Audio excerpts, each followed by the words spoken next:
See me in the, Yeah, I see you. Yeah. But then Meeting is being recorded. I do. Oh, we work with them. Yeah. we Russell Town. Yeah. So what, they can actually come up, you know. Yeah, if y'all and- wanna come up a if you little wanna- bit, but I'll stay to the side, because I think that way I Okay. can see them and I can see them.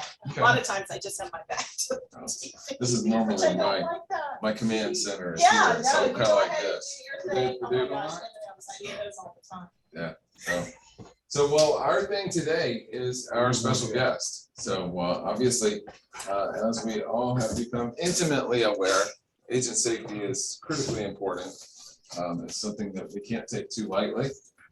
It's something that we need to be ever cognizant of, particularly, you know, when it comes to our surroundings and, you know, what it is that we do for a living, which is to meet perfect strangers in strange locations regularly, right? Yes. And so there are some risks that are involved in that lifestyle and that career choice. And so Brenda has been talking about agent safety for years and years and years. And so we're really, really glad to have her come share some of her thoughts and ideas with us about how we can better protect ourselves in the industry that we love. Absolutely. Thank you, Brenda. All Thank right, you for yeah, I'm being here. glad to be here. Thank Hi, guys. How are y'all? Always like to say hi. So thank you guys for being here. I can kind of go around that plant. There we go. Yeah. I'm gonna put my little stuff Yeah, what is, right there's a here. table there we No, can I'm set I'm up. just gonna set it right here. Yeah. That's fine. That's how I do I it. may move that back. There you go. So yes, I have been doing agent safety for 40 years. Specifically here in Hampton Roads, because this is home, for 30 years. And so my first question is always to you all on Zoom and you all right here. How many of y'all believe we have a crime problem in our communities? Yes. I've Yes, no, heard. maybe? I've Okay, heard. gotta I've see. heard. Yeah, you've heard. Yeah. So one of the things I want to start off with, can you guys see me okay? Gosh, I'm right there in the There you go. kind of corner. Okay, I'll There do a you little go. bit more. There you here. are. There we go. Hopefully you're okay with Yeah. Okay, There you are. so the interesting thing is, real estate is a wonderful profession. My sister's been an agent for 27 years. I've been working with the real estate agency for all brokers here in Hampton Roads for literally about 30 years. But do you all know that in the last, let's see, April, January, the last 5 months, 4 months, we've had 5 agents killed. And there's probably a lot more. Those are only ones that I know about. And the problem is agent safety needs to be top of mind at all times. That is not something you could go, oh, well, never mind, you know, that kind of thing. We had, of course, Soren's passing.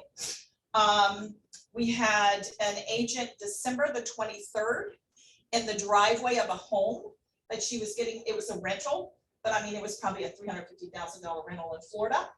The previous tenant had been evicted and shot her and killed her in the driveway, in her car. Never sit in your car, you're much more vulnerable. She could have probably been inside with doors locked and it would have been a little bit safer. We had another gentleman who had gone to check on a tenant. He had just had some rental property as an agent and shot and killed he and his wife. There was an incident in California where an agent, 3 agents and a home inspector went to check out a property that was going to be put on the market, but there was some dispute with the siblings as to whether or not to sell. And they went to the property and the son that lived there with now the deceased father shot all of them and killed the home inspector. So these kind of things happen all the time. Many of them you probably never will hear about. I don't even hear about all of them. But it's something that you truly need to take serious. I have a list of things that as a real estate agent you should do. I have a list of seller tips. So when you're working with the seller and they're putting their home on the market, some really excellent tips that you can provide them to help make them safe. And there's also some other tips that I have in there as well. So you can get that on my website if you want it for free. But a lot of times people don't realize that you know, NAR, I think it was NAR had a report the other day, and they said that I believe it was 1/3 of their agents feel unsafe when showing homes. In fact, I think the specific thing was 60,000 agents in 2020 have been victimized either in an assault, a rape, a violent crime. So it's out there. Again, I'm just saying this because agents just don't think that safety is important, and it is. We have another critical issue. I don't know how many of you know this, but every city in this country has a shortage of police officers. Are you guys aware of that? Yeah. I've had real estate agents, I was doing a program on the peninsula for the Women's Realtors Association. And a lady, one of the agents in there said that she had called for help for a situation. And the police said, "I'm sorry, ma'am, but we can't help you. You'll have to take care of it on your own." So understand that that's the situation that we're facing, and a lot of people aren't aware of that. So again, when you're out there showing homes, why is it that real estate agents are so vulnerable? Like Jason said, you're by yourself because you can't take with somebody with you 100% of the time. You're meeting strangers, and you're oftentimes in rural areas. So again, you've got to know what to do then and there when you're in a situation, because it's not about calling for backup because they're not going to be able to get there. The other thing that I think is very interesting is apps. Have you heard about all these apps, phone apps that you can use as real estate agents? Yes or no? Yes. Okay. Here's my issue with that. Even though you have an app, how long is it going to take for somebody to get to you? Right. Minutes. For me, the belief is if you can't take care of the situation right then and there, you're probably not going to have the luxury of time to wait for somebody to get to you. It can call 5 people. My phone right now just is an AT&T. I have an app on there. I can call 5 people. But what am I going to do in the meantime? Because probably by the time somebody gets there, I'm going to be dead or somewhere else. So that's why it's so important, and why I've empowered agents for 30 years to understand what they need to do in this situation for themselves, because there's usually not any backup there with you.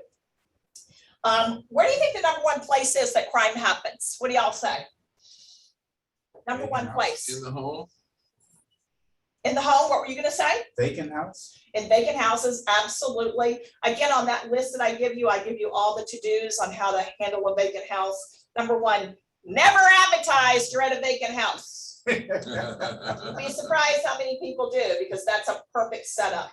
I mean, I can go on and on with stories that I hear from local agents who have had situations happen to them. But never ever advertise that you're in a vacant house or the house is vacant, so blah, blah, blah. Do not do that. So again, when we're looking at what you need to do, let's talk about homes. Now, again, this information is just as vital for the people that you work with to sell or buy homes as it is yourself in your own homes. So in your home, about every 6 seconds in this country, somebody's home is broken into. Every 6 seconds. I've been a victim of home burglary. Maybe some of you all have had that experience before. Fortunately, nobody in my family was there at the house when there was a burglary.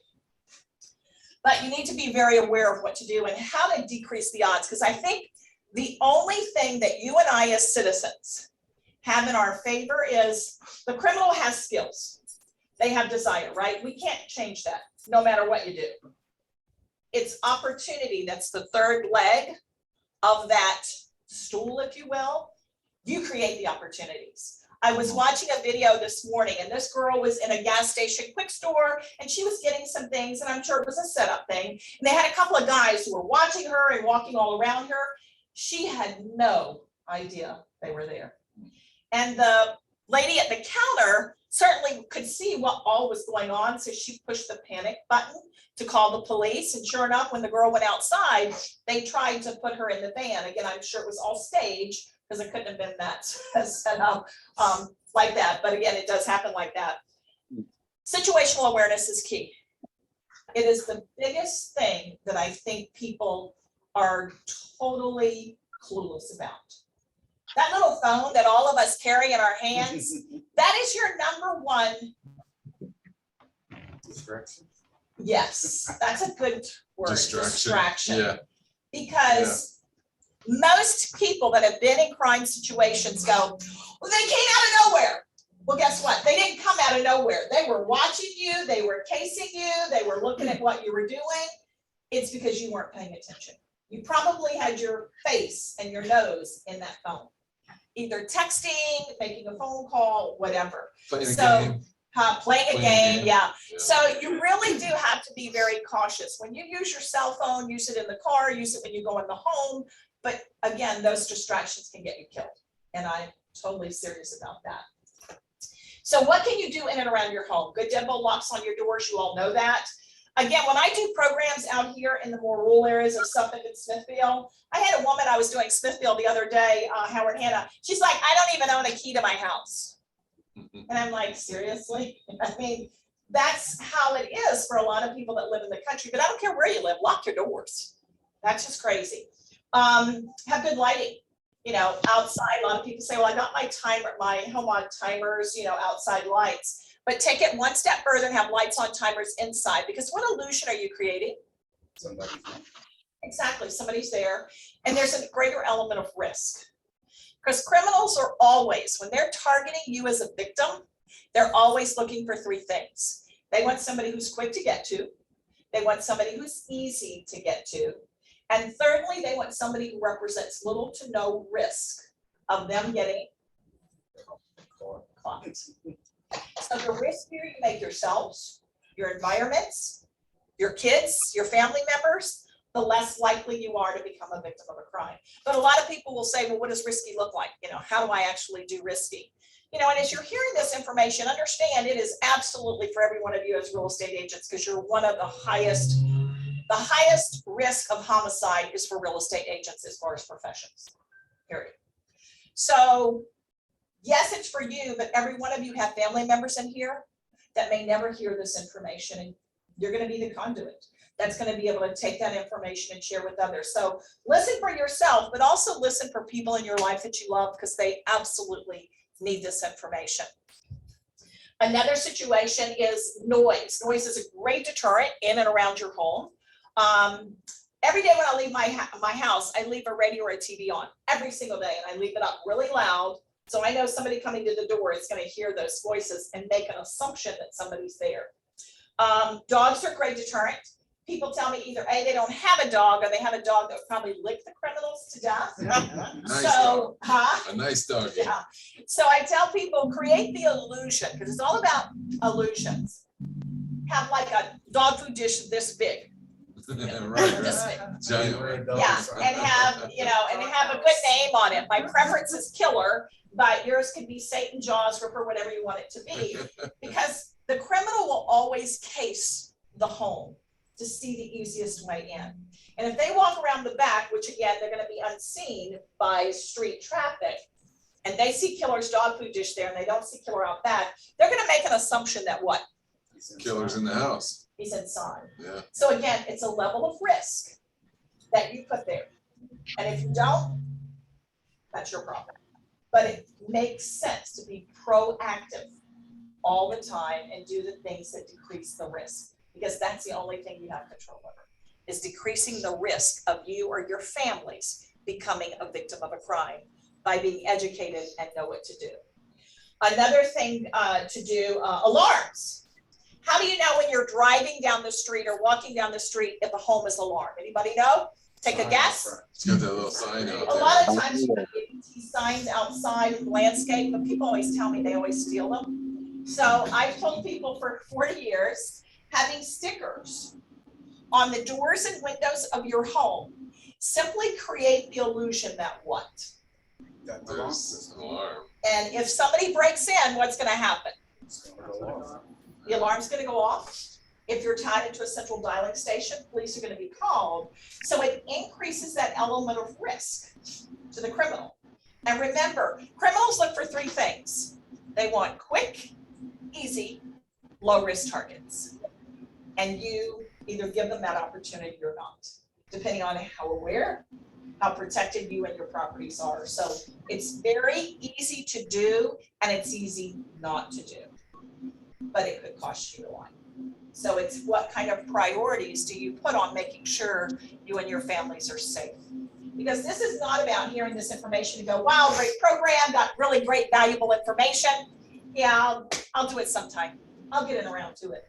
Because an around to it might be way too late. Another situation, a lot of times, and this specifically is for you as agents again, you meet strangers at homes and in homes. We have strangers that come up to our home. They could be delivery people. They could be package delivery. They could be takeout people. They could be repair people, inspectors. What if they're there for the wrong reasons? How would you handle it? If that person was there in that home, that subcontractor or that inspector, how would you handle it right now? And had a different intention in mind. Any thoughts? Any thoughts? Call for killer. The dog. Shoot 'em. You're gonna shoot him? You got your gun? Probably not. Probably not. You know, that's what scares me more than anything, because I ask that question to whether people I'm just talking to set up a class or people in my class like this. And they just look at me with deer in the headlights. They have no idea what they're gonna do. Mm, And that's sad. mhm. And that's why I've done this for 30 years, because there's really nobody else other than me teaching this kind of information. And it's all about education. The key to prevention is education. The better educated you are, the better you are at preventing a crime from happening to you or your families. And I take that very seriously. That's what I've been blessed to do my whole life. So again, it's important to, again, when you meet that inspector, you know, yeah, you hope they're there for the reasons they say they are, but what if not? Because it does happen. I had a good friend of mine who was doing an open house in Portsmouth.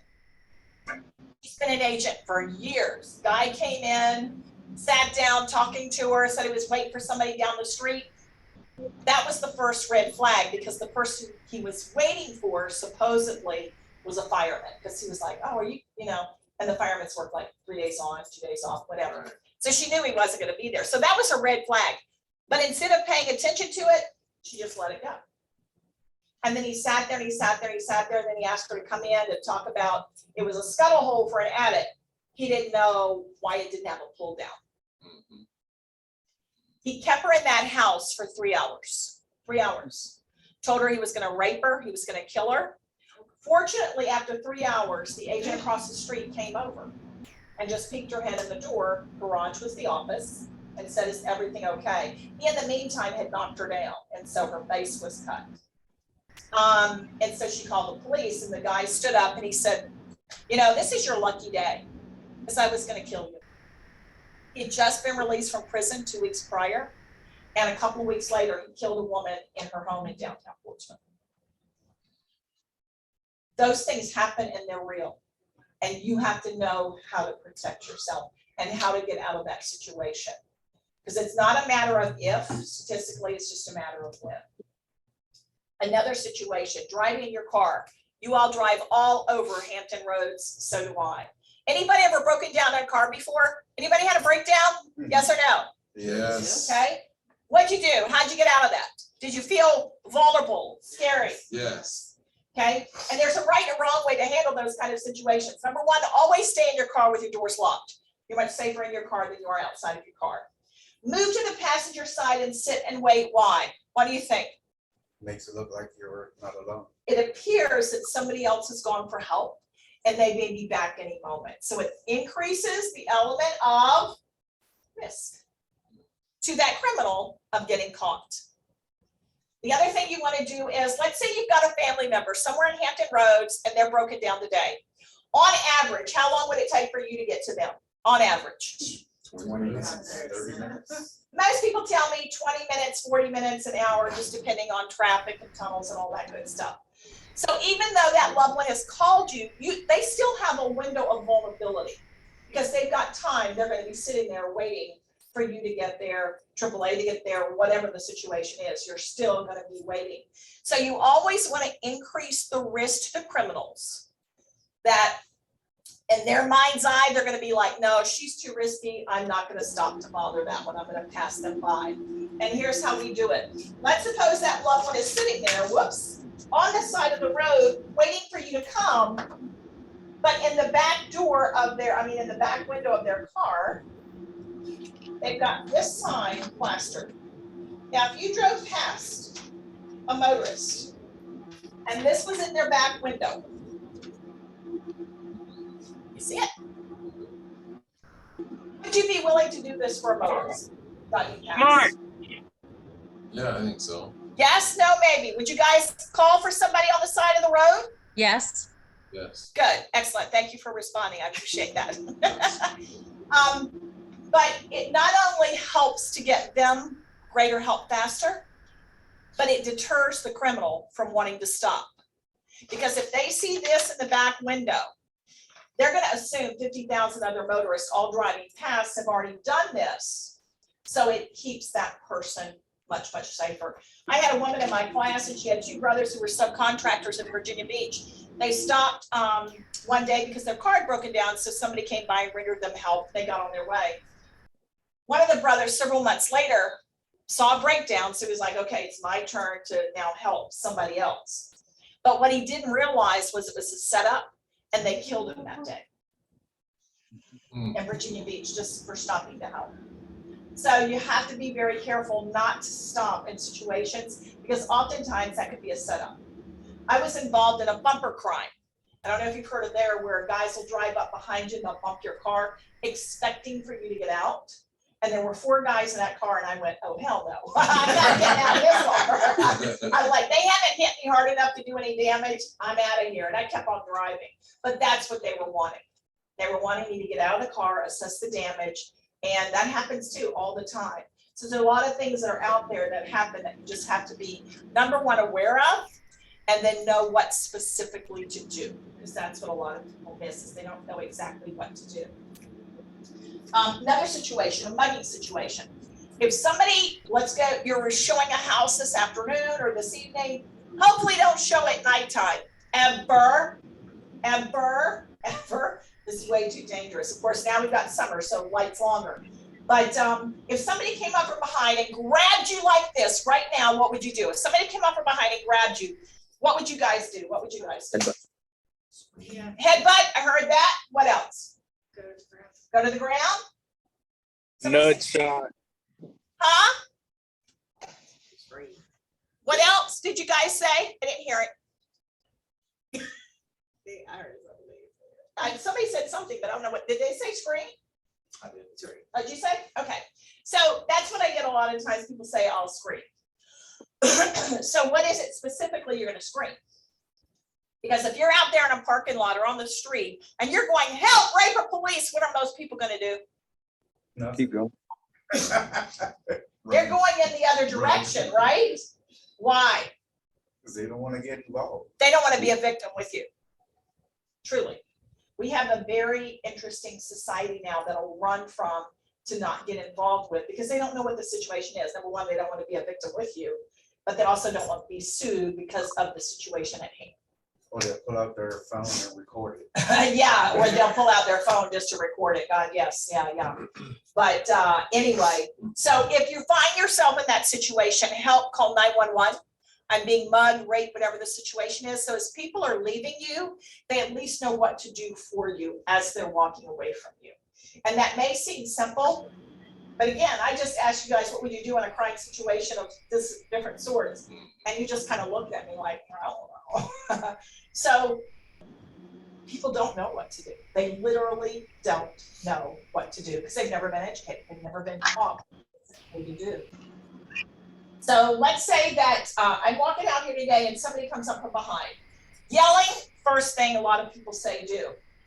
Drop to the ground, that's what you said. Headbutt, somebody said headbutt. Do y'all have any other suggestions of what you might do? Stomp on their instep or something? Gouge their eyes out. Gouge their eyes out, I got it. What else in there? Anything up there? Fight. Fight? What kind of fighting are you gonna do? Hands or something. I don't Okay. know. Women are our strongest point are our legs. We should be kicking. We should be doing anything we can. But that's your strongest muscle, your legs. Thank you. How many people have taken self-defense here? Self-defense class? Anybody taken a self-defense class? All the Yeah. time? A long time ago, Yeah. Do you believe that you taking that one self-defense class is going to help you? Depends on the situation. Depends on the situation. Mhm. So I will tell you that for agents that take that one class a year and think they are now armed, wrong. I have black belts and brown belts. I was just doing this program at Hurrah.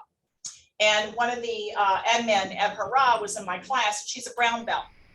And she reiterates what every martial arts person has ever told me. I would much rather do what you're recommending than me go hand in hand. Because you know, that's not always a fight you might win. And it might be a fight that would cost you your life if they're armed, because you don't know if they're armed, unarmed, stoned, or straight.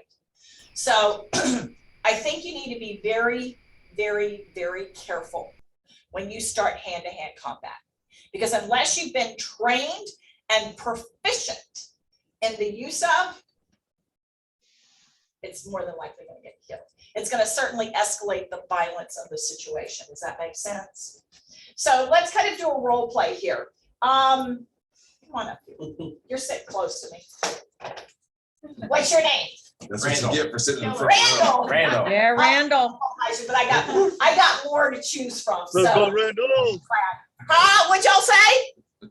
Let's go, Randall. So Move out a little You're bit okay. this way so we can see you. Okay. There you just go. stand here in front of me and face that way. This way. Yeah, come over close because I do want to try to get up here. Okay.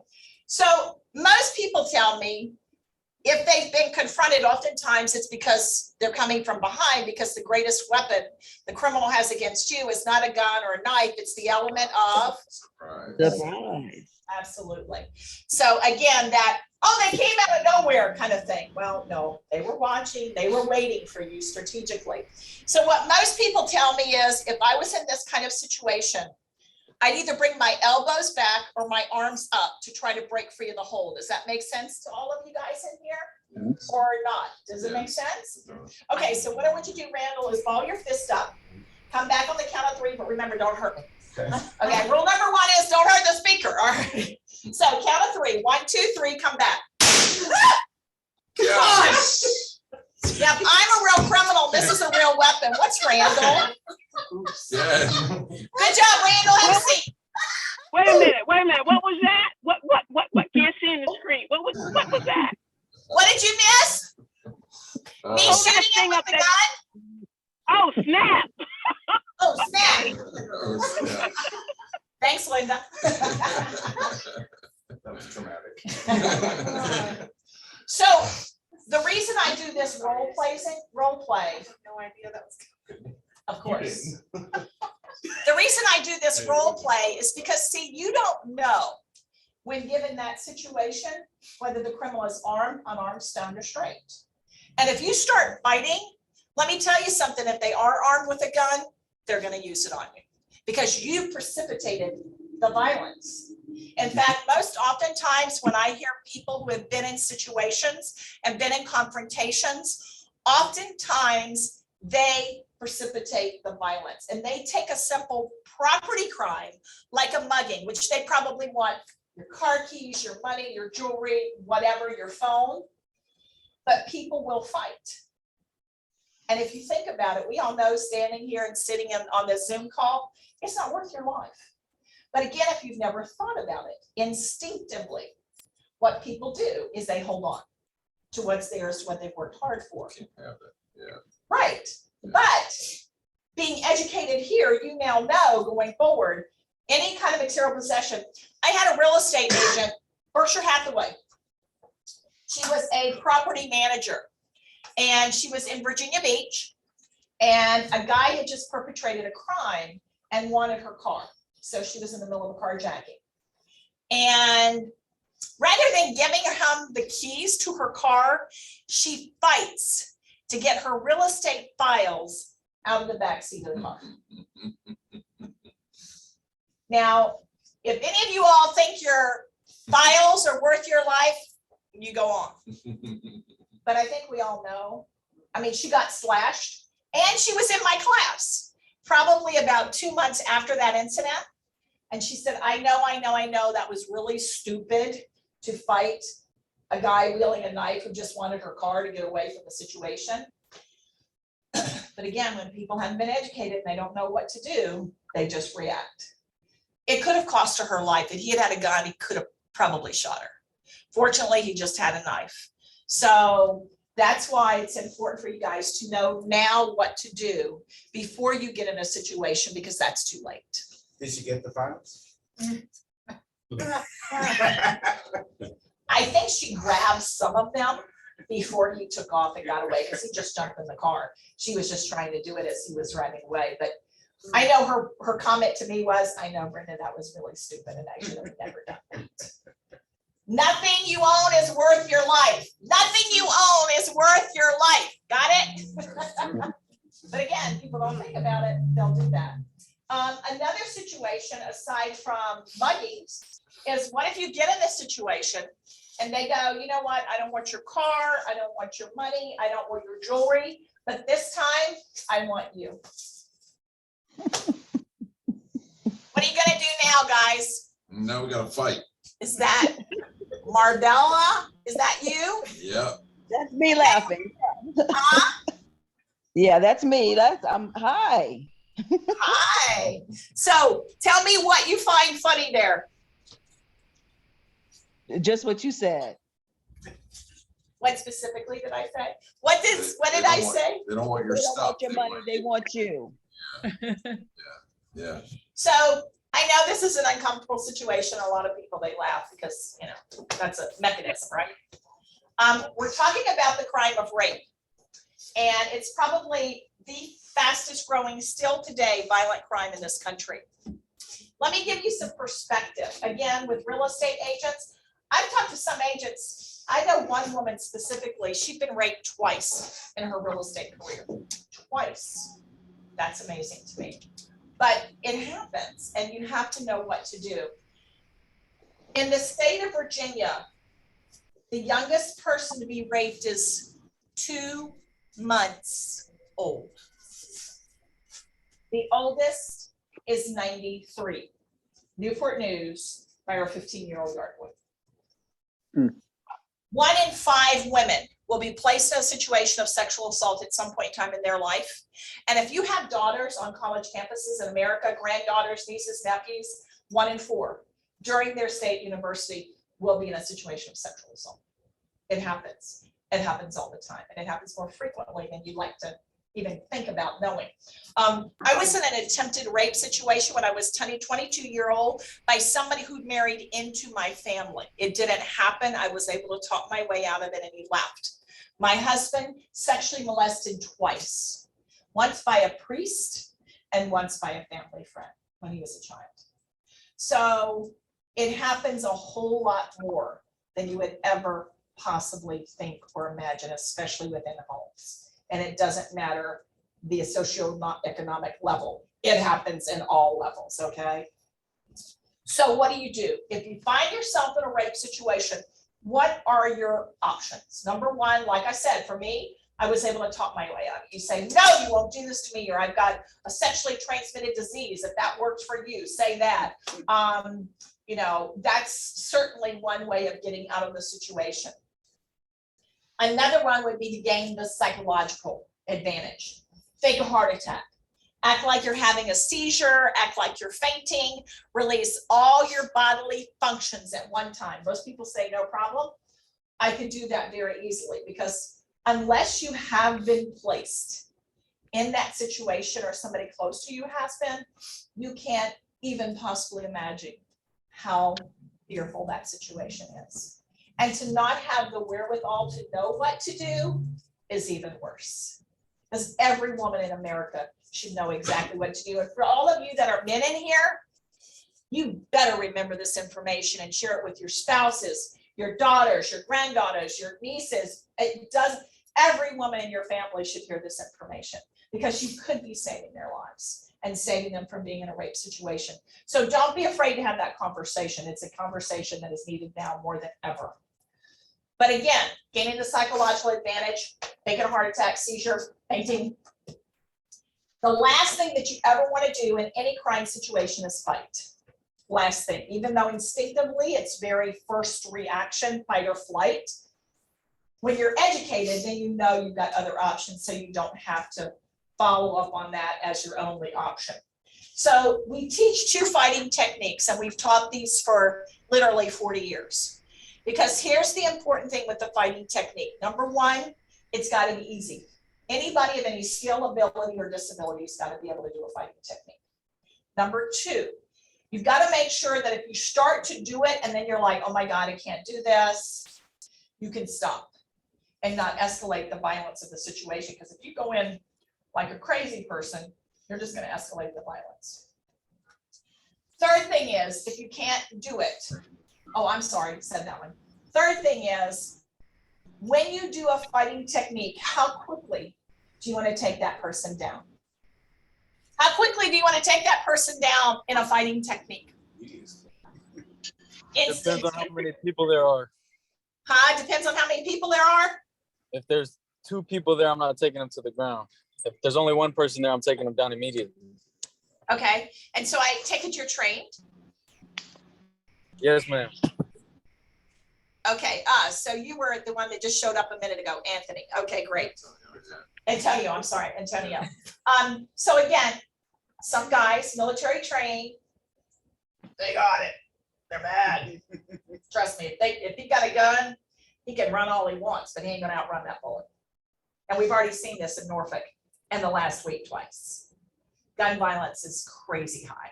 So you still don't want to fight, because if he's armed, Antonio could lose his life. So you always want to ask, what do you want? Because they're going to tell you exactly what they want. They're going to do it in very vivid detail. And again, in those situations, they want car, money, jewelry, keys, whatever. That's what they want. Give it to them. Again, losing your life is not worth it. But there are 2 fighting techniques, again, that I've taught for 40 years. And it should always meet that criteria. Again, even martial arts people that are in my class, men and women alike, in the last 30 years I've been doing this, 100% will come up to me afterwards and say, I'd much rather do what you're recommending than me go hand to hand. So I feel pretty confident about that, to know that even with their skill set, they'd still prefer to do what I'm recommending they do. So the 2 fighting techniques that we use, that I teach, is, well, let's just kind of role play. What's your name? No, what's your name? We'll come back to you. What's your name? John, stand up, John. They can all see you too. Can you see John?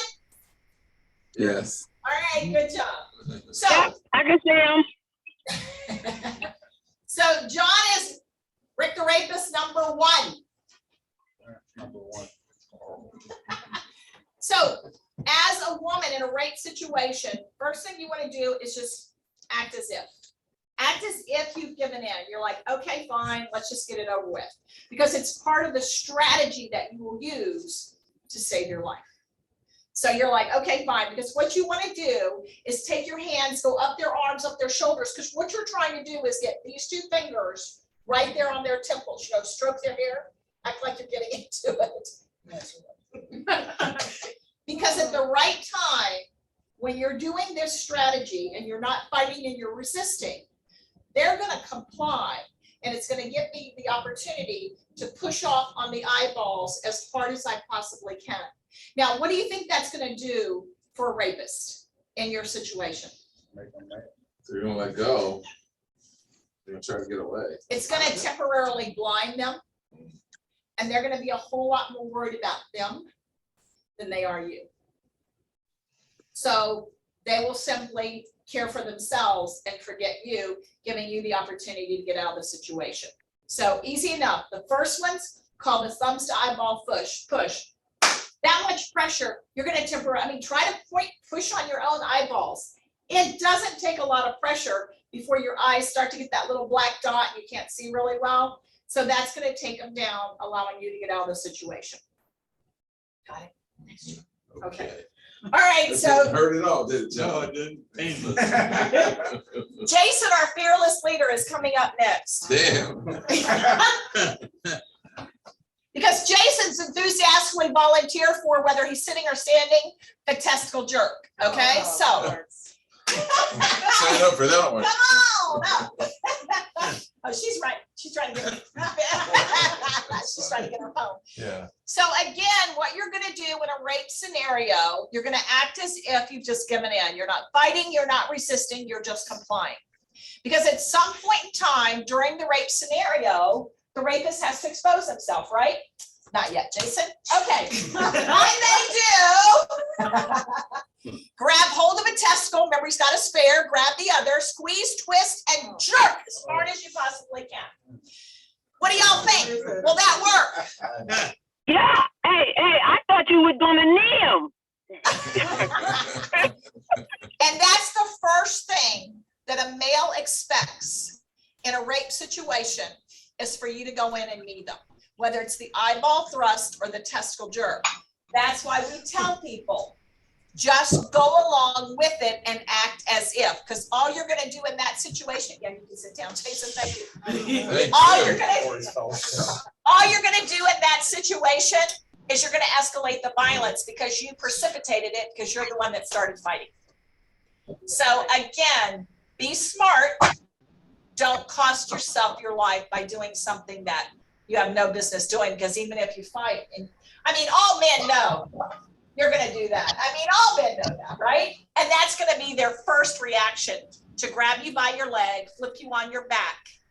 And the last place you wanna be in a rape situation is on your back on the ground. Got it. No knee jerk, no knee. Okay. No need. So again, no knee jerk, that's what she said. So again, these two techniques work. I have never once in 40 years of doing this program had a woman or man come to me and say what you said didn't work. Last person I had come to me that said it worked, I was doing a reserve unit with 200 reservists at a safety stand down. And a girl saw me several months later in Chesapeake here. She came up to me, recognized me. She said, Brenda, you saved my life. And I said, what happened? She said, I was placed in a gang rape situation. There were two guys and they were gonna rape me. She said, but I did the testicle jerk. And she said, it saved my life. The other one took off. Somebody was alerted and that guy was arrested that day. And that's the outcome that I want for you to have given being placed in that situation. And again, statistically, 1 in 5 women, it's gonna happen. Hopefully, I'm the one that it happened for my family because nobody else has been placed in that situation. Hopefully, I'm the one statistic. But again, it's important to know what to do and how to get out. And in closing, a lot of people ask me, what do you think about weapons? So what are the weapons that you guys carry? What are the weapons that you guys carry? Guns. Knives. Tasers.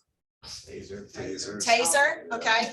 So what do you guys personally carry? What do you personally carry? Who said taser? Anybody My got a daughters taser? my daughters carry tasers.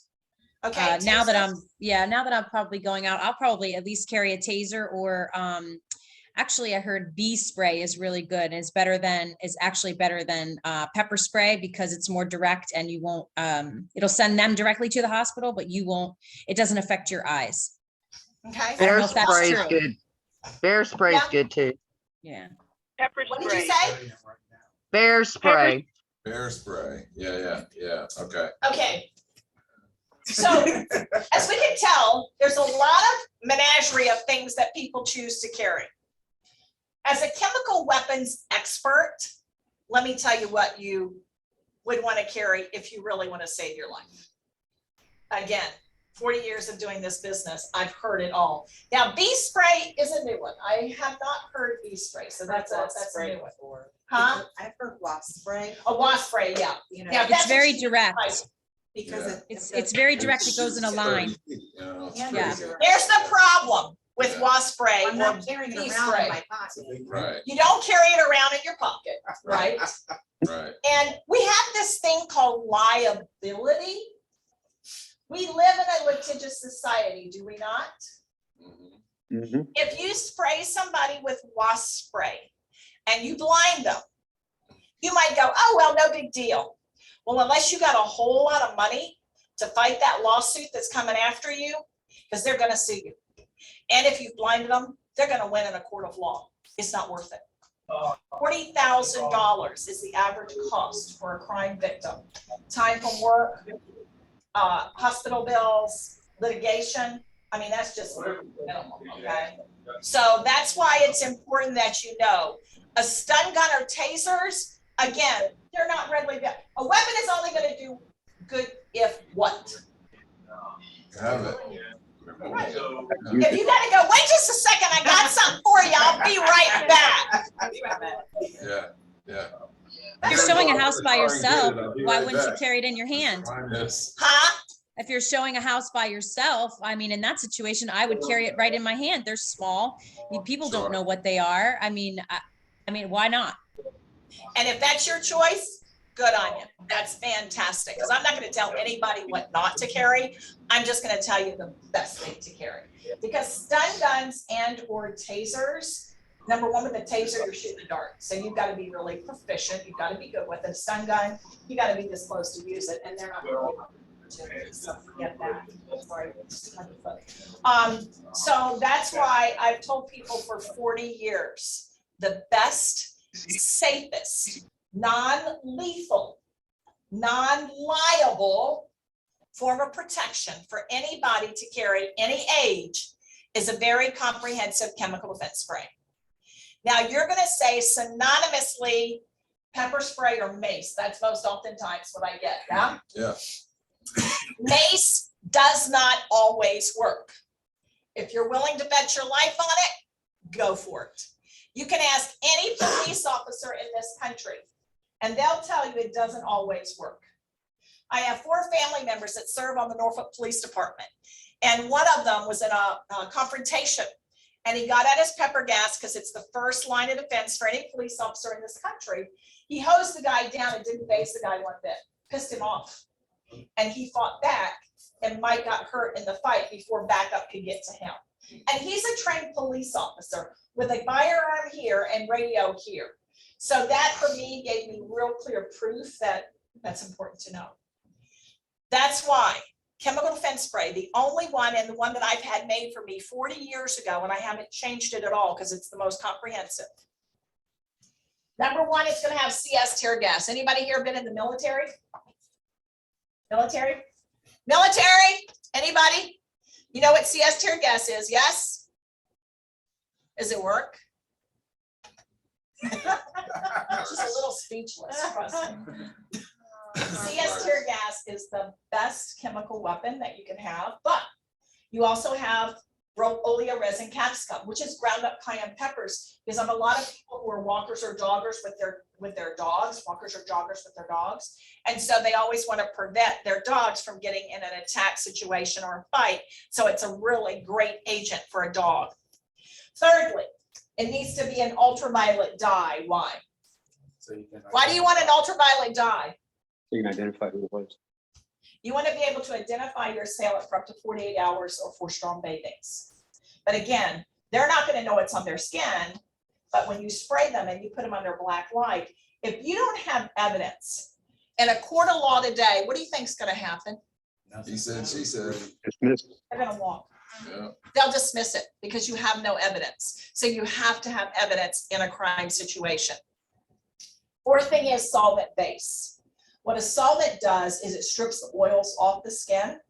It exposes the nerve endings and drops that person instantaneously.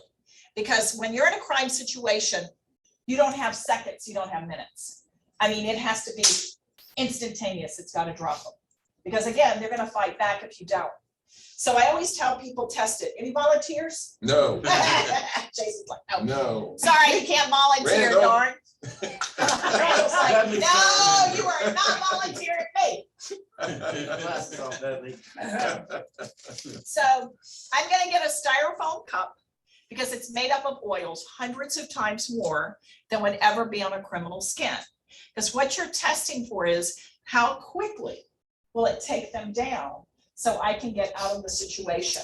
So what should happen is, I'm just putting a smidgen instantaneously. Oh, wow, it's eating the cup. It eats through the cup instantaneously. It eats through the cup,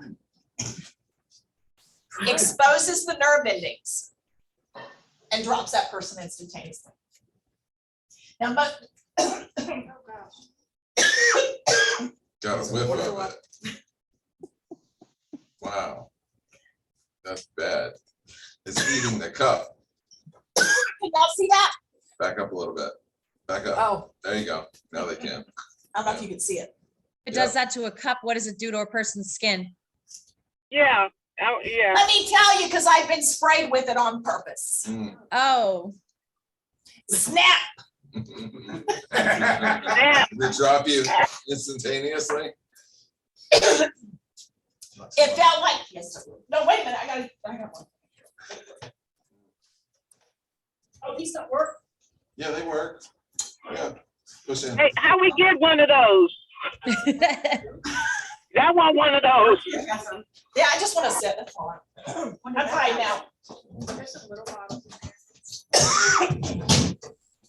Thank you so much. So here's what happens when I got sprayed with it on purpose. That's interesting. I know they turned them off for during the pandemic. Yeah, maybe. It felt like somebody had torched my face on fire. Mm. It was the worst pain I have ever felt in my life. My eyes involuntarily slammed shut, but why is that important? Because then. Well, you we can't don't get attack. it. They can't, the criminals can't see as you're getting away, right? Right. I hyperventilated. My eyes slammed shut. It literally felt like my face was on fire. I was incapacitated for about 25, 30 minutes. wow. But the only antidote is water.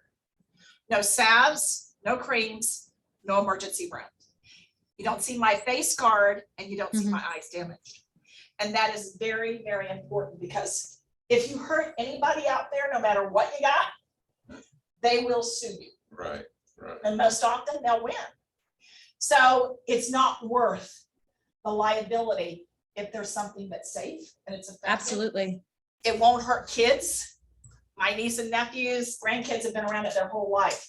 So that's why it's important to know what to do here before you ever get in a situation. Jason has been kind enough for, I guess this is the second time since you've been over here, and then you saw me at Long and Foster with Kelly. That's right. But I do this program about every 2 years, just as a reminder that you can't take this stuff for granted. Mhm. When you're alone with somebody else, you have no idea what their intentions is. You need to be very good at vetting your clients. You need everybody to come to the office, period. It's a company policy, you can say, because there's always safety with numbers, and if people can recognize them, they're less likely to perpetrate a crime. So I can tell you, don't take that shortcut. Have them meet at the office, have them meet at your mortgage company, your title company, wherever in town that works for them. But have them meet you, copy their license plate. It's your life. If you don't take it seriously, nobody else will. So you guys have got to be good at vetting. You have that pre-qual letter in hand before you walk out the door to go see a house. Why?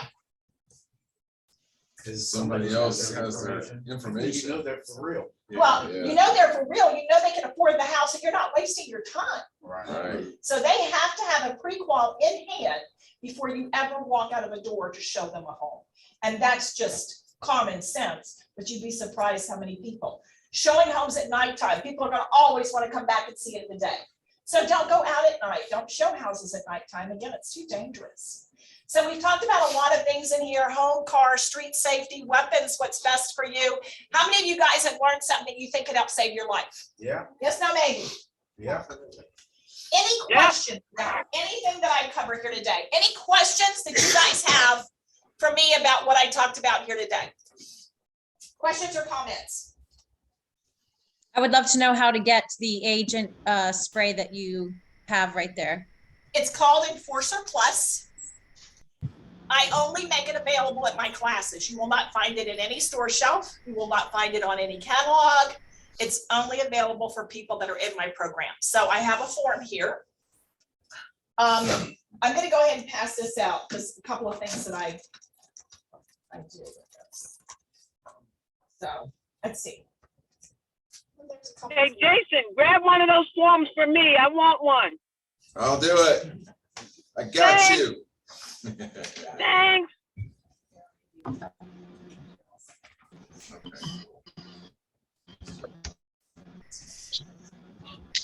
So a couple of things I want you to do with this form. Number one, register your attendance. I'm trying to keep track of. Hi, welcome. Wait.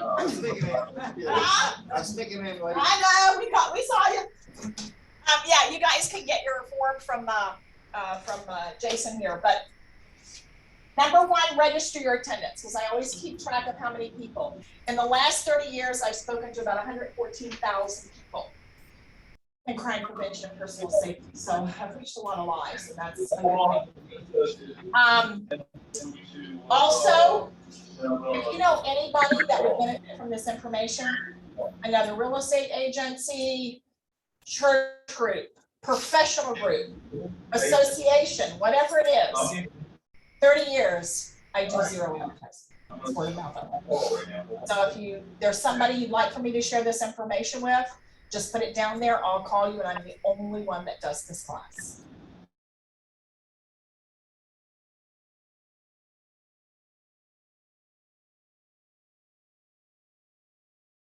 Everybody get down? Can I need a pen? Everybody good? Okay. So yeah, at the very bottom, that's where you grade me the speaker. Look up here, Yes. right there. 3 options, okay? So choose wisely. Oh, good. Unintended. In her hand.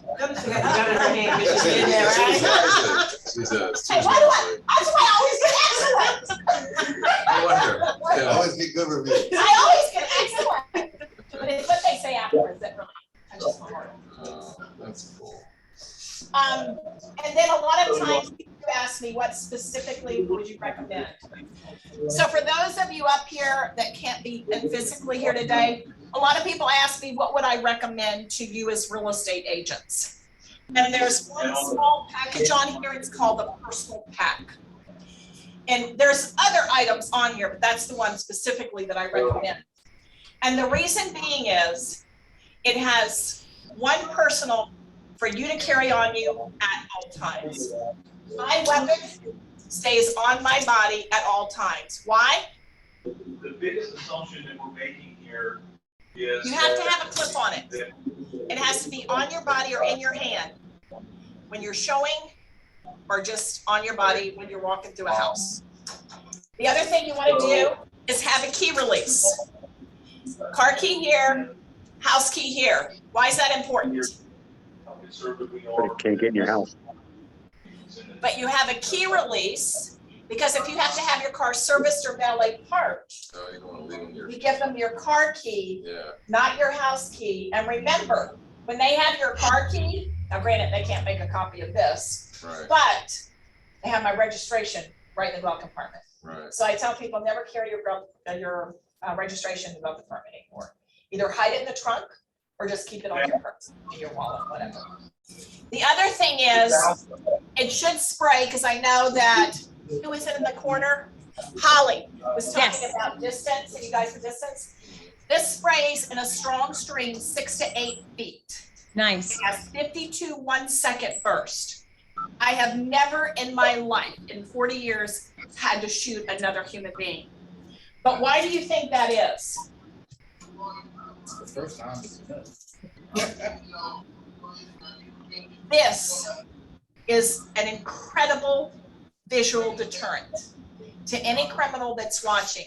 Because when they see me walk out of this building, this is right here in my hand. And if they got an option, you think it's going to be me? Nope. It's going to be the one that's a quick, easy, low risk target. So literally, I mean, I've had some people say, oh, I didn't get to use mine. I'm like, that's the concept, okay? That's the idea. You have it in your hand, so it's a deterrent from anybody that may be watching to see you as to greater risk. And they pass you by and go somewhere else. And that's just amazing.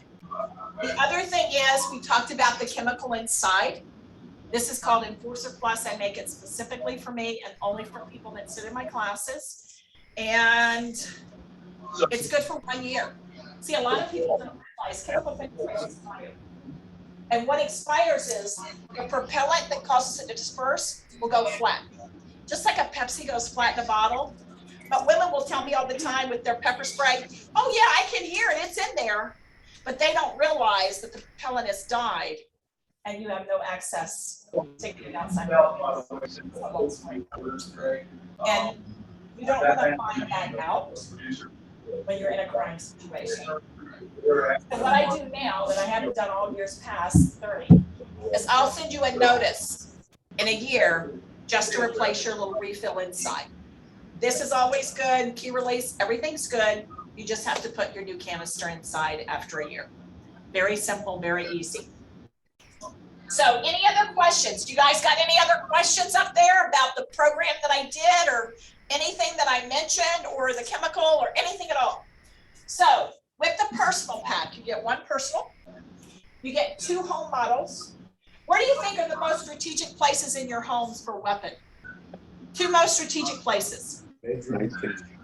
Bedroom, absolutely 100%. Front door. So when you go to the front door. Bedroom and front door. If that subcontractor, whatever, is there for the wrong reason, all I've got to do is handle it, and they'll be down and I'm out of the way. So that's the one for the home, that's much This is the larger. home, much larger, Yeah, good for 2 years. okay, This is good for 1 year, so 2 different ones. okay. This also, for those of you that may have kids or grandkids, this has 2 safety. It has a locking mechanism on top. And then if it's on, because I always leave mine on, there's a black edge. You probably can't see it really well, but see that black edge on there? That keeps me from accidentally mashing over on it because it always stays there on my hip. So male or female, my husband's a big jock and he asked me when we first started dating 11 years ago, can I have one of those? And I'm like, seriously? Okay, yeah, sure, because he carries a gun. So I was like, oh, that's interesting, okay. But good for male, female, young or old, doesn't matter. And then you get a call police sign. 1 call police sign for your car. And 3 door window stickers. Front door, back door for sure. And if you have a sliding glass door in your home, it's a very easy place for criminals to break into. So sliding glass doors definitely. So it's just a little beginner pack. It's got your personal, your 2 homes, 1 call police sign, and 1 pack of stickers for you, 3. So that's what's in there. Everything's on the inside as far as 10% discount and tax. So just all you gotta do is open it up and it's all figured out for you inside there. And you'll get it right here today. So whatever you check on there, you'll get it right now. What other questions might you have, either as realtors or for your family or, I mean, anything? Yes. Yes. That I encountered. Good. I love it. Love to hear it. You're okay. So obviously nothing. Yes, I was leaving back on. Okay. And trying to get out of there, forgot though. Yeah, I think that the south items, Yeah. there's some ingredients that we have. Look around and say goodbye. Got my car, paid, But I got, cause you come out and there's a light, so I was at the red Yes. light. Yeah. Know where you are. I'm gonna say this, but out of nowhere, cause I didn't see him, it was a truck, a guy in the truck right behind me. When the light turned, he was on my bumper. And I'm like, oh my God, you know, what's this guy, you know, I think he's following me. And I speed up a little bit, he speed up, but he would not move. I'm like, oh my gosh, what should I do? So I just slammed on brakes and stopped. So did he. He was right behind me. I'm like, oh my God, darn it. I'll call police. What do I do? You know, I was really didn't know what to do. I said, I'm sitting here. He could have a gun. Because I was in front of him. He could have, like, you know, used it, or he could have hit me or whatever. And I'm like, I seriously didn't know what to do. But when some cars came, because it was just me and him, some more cars came, I scurried out the lane and got behind these cars. Guess what? He got behind me again. Oh my gosh. So the light changed. So I hurried across the street. He was still behind me, and we wound up on the interstate. And guess what? He was still behind me. But I guess he decided he was going to give up, and he speeded down the road. And this thing scared me to death. But I'm like, I really didn't know what to do. So Darlene is talking about a guy that followed her out of MacArthur Mall and she didn't know what to do, which is, again, people don't know what to do. So number one, try to find out, we'll get the police on the line, okay? And let them know the license plate of the person that's following you. Never, ever, ever, ever, ever go home, ever. You go to the fire department or police department, always. And there's several that I can think of right along the way there. So those are the things you want to do. Even if you have a stalker, I know women have been getting confronted in stores. Take a picture of them. You got your phone in your hand, just take a picture and say, I got you on camera, guy. And ask them what their intention is. But yeah, that's what you want to do in that kind of situation because it was obvious he was following you. So. I mean, should I have stopped or should I just come out? No, just go to the keep out fire of the garden. department, find that, there's a fire department like a block and a half from MacArthur Wall, and it's a big one. So I would have gone there first. And if you can, again, try to get the license plate number and call it into the police and just let them know what street you're on, what the landmarks are, and that this car, this color, this make, this model, and this license plate is following me.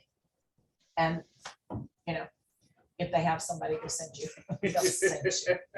I can't say that they will, trust me, Right, because right. Norfolk is just like all the rest of them, Chesapeake, Virginia, they all are low on police officers. But yeah, that's what you want to do is never go home, go to a police department or fire department, call 911 and try to describe the car as best as you can.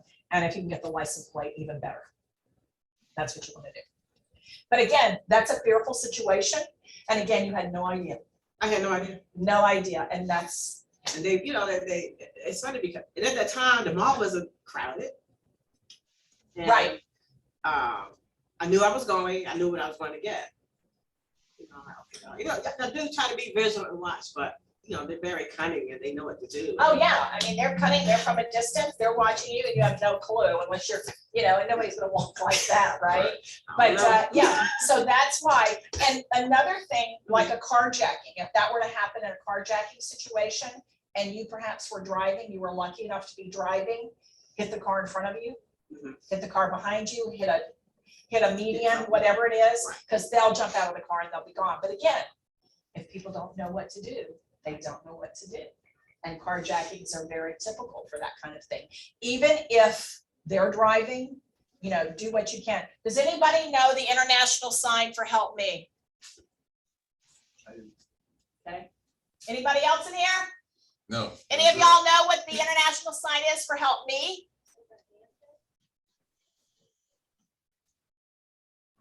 Cover your thumb with your 4 fingers. Yeah, I would have thought they were just waving.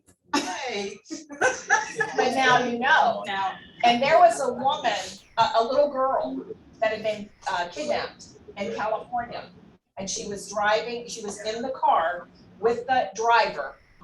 And there was a guy beside her and she was going like this. And the guy knew what the sign was. So he called police and he saved that little girl's life. Oh, wow, that's cool. So you have to be aware, you have to know. I mean, I do TikTok stuff on this kind of stuff all the time. So help me is an international sign for anybody who's being trafficked or a child that's been taken.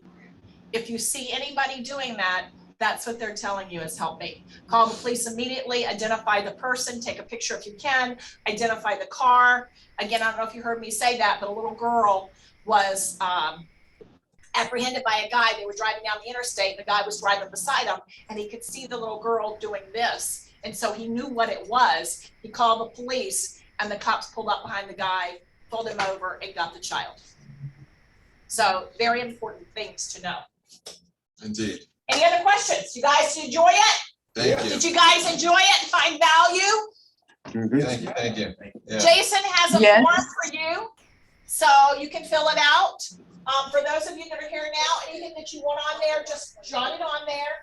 You're gonna get it now. And if you want to be invoiced, just put invoice and I can send an invoice to you via PayPal, it's not a problem. What is a roving defender? An aerobic defender, I'm out of them right now, but they are 1 pound walking weights that you walk with a tear gas chute at the top of each one. So they're specifically for walkers and joggers. And they're amazing. Dudley. They're 1 Walkers and pound joggers. weights. Wow. And they're excellent for anybody who's a walker or jogger. What is the question? Very cool. So I want to get 2 of the personals. Okay, Is that just jot okay? them on there. Yeah, you can get anything individual. Yeah, absolutely. You know, she mentioned when you go and have your car valeted, you should also always remove your garage door opener and keep that with you, because if they have your address, they can just Click the go button. right into your home and go right through the garage. Yeah, I So did a that's something that I TikTok was on always that. taught. I did a TikTok on that. Also, movie theater, if they see you going into a movie theater, they got 2 hours. And Right. if your garage door, I don't keep my garage door in my car at all anymore. Mhm. And I tell people either not keep it in your car, or keep it in your purse.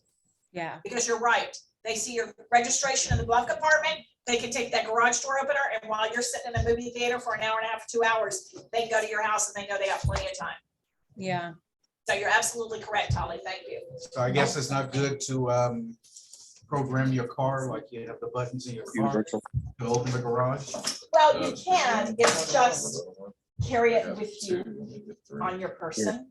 Just don't leave it in the car. Well, I mean, when you have it built into the car. Oh, we have it built into the car? I would say that's a good question.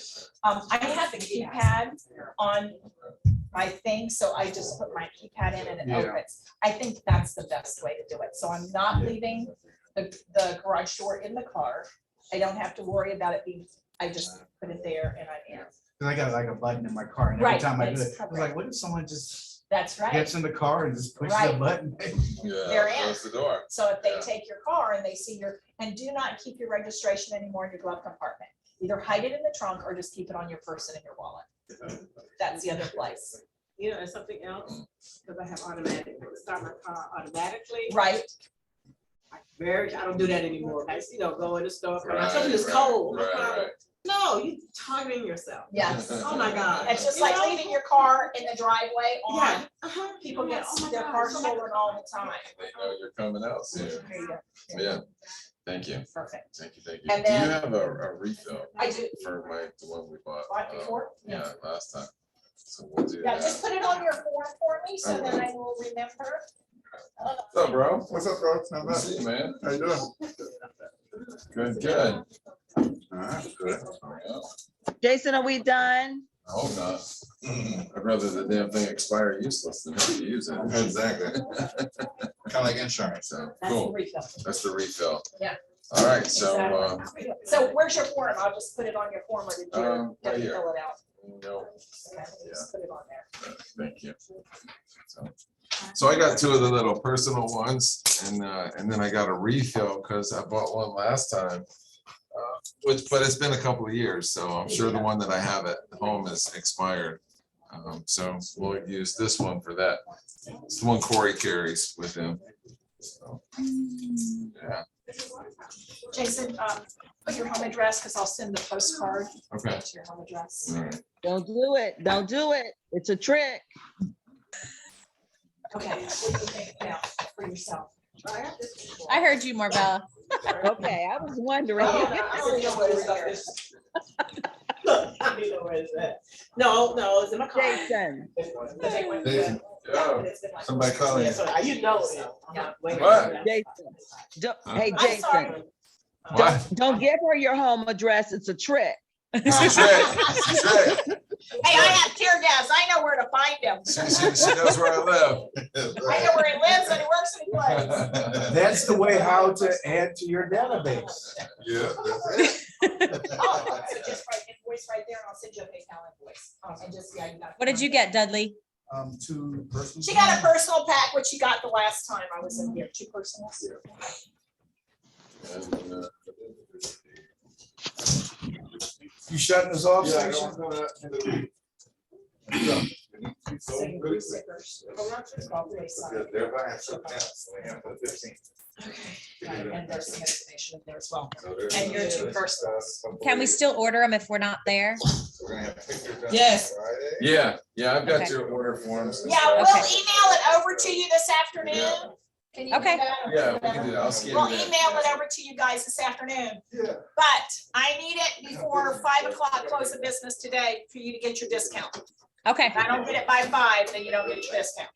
I'll send You got it plenty of over. time for that. Oh, wait a Today, minute. uh, Wrong form.